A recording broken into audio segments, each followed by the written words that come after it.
بسم اللہ الرحمن الرحیم۔ آپ یوٹیوب چینل دیکھ رہے ہیں، میں زمان خان ہوں۔ ناظرین، آپ سے گزارش ہے کہ چینل کو لازمی سبسکرائب کر لیں۔ آج آپ کو 3 خبریں دینی ہیں، جن میں سب سے پہلی خبر یہ ہے کہ نون لیگ کا بہت بڑا نقصان ہوا ہے، ان کو بہت بڑا جھٹکا لگا ہے۔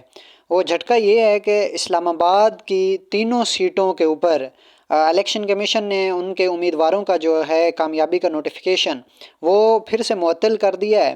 اور کیونکہ وہاں سے صحافی حضرات اور جو آن دا ریکارڈ تھے چیزیں، وہ سب یہ بتا رہے ہیں کہ وہاں سے پی ٹی آئی کے جو امیدوار تھے، کینڈیڈیٹ تھے، وہ بھاری مارجن سے جیتے ہوئے ہیں، لہٰذا وہ آگے ہائی کورٹ میں پہنچے ہوئے ہیں۔ انہوں نے درخواست دائر کر رکھی ہے، جس کی بنا پر نون لیگ کے تینوں کینڈیڈیٹس کی جو کامیابی کا نوٹیفیکیشن تھا وہ معطل کر دیا گیا ہے، اور ان کے کھاتے میں سے تینوں سیٹیں فی الحال نکال لی گئی ہیں۔ ان کو یہ بہت بڑا جھٹکا لگا ہے، نقصان ہوا ہے۔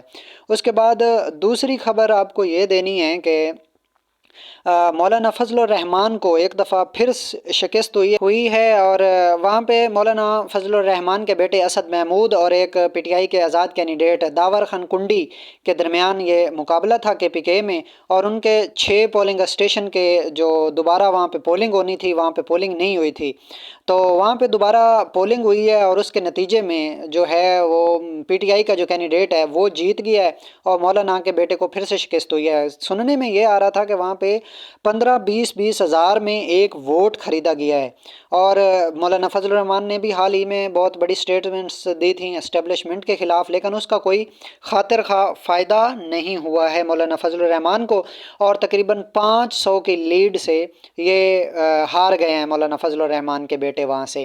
تو یہ دوسری خبر تھی۔ تیسری خبر آپ کو یہ دینی ہے کہ پی ٹی آئی اور سنی اتحاد کونسل کا آپس میں اتحاد ہو گیا ہے، اور ابھی یہ خبر سامنے آئی ہے کہ پی ٹی آئی کے جو آزاد کینڈیڈیٹ ہیں جو جیتے ہیں وہ سنی اتحاد کونسل میں شامل ہو جائیں۔ کچھ لوگ فرقہ واریت پھیلانے کی کوشش کر رہے تھے کہ سنی شیعہ کی لڑائی یہ وہ کروانے کے چکر میں تھے، لیکن عمران خان نے جو ہے وہ ایک ہی پلیٹ فارم پہ سب کو اکٹھا کیا ہے۔ اجلاس ہوا ہے جس میں پی ٹی آئی کے لوگ تھے، سنی اتحاد کونسل کے لوگ تھے، جے یو آئی شیرانی کے لوگ تھے، اور ایم ڈبلیو ایم مجلس وحدت المسلمین کے لوگ بھی تھے۔ ان ساروں نے بتایا کہ ہمارا کوئی ایسا کوئی فرقہ نہیں ہے، کوئی کچھ نہیں ہے، ہم سب ایک ہیں، اور ہم عمران خان کے نظریے کے اوپر چلنے کے لیے سارے تیار ہیں، اور ہم ان کے ساتھ متفق ہیں۔ اب جو بڑی بات ہے وہ یہ رہ گئی ہے کہ مخصوص نشستیں کیسے حاصل کی جائیں، تو اس کے لیے بھی درخواست دائر ہو چکی ہے۔ اللہ خیر کرے، پاکستان زندہ باد۔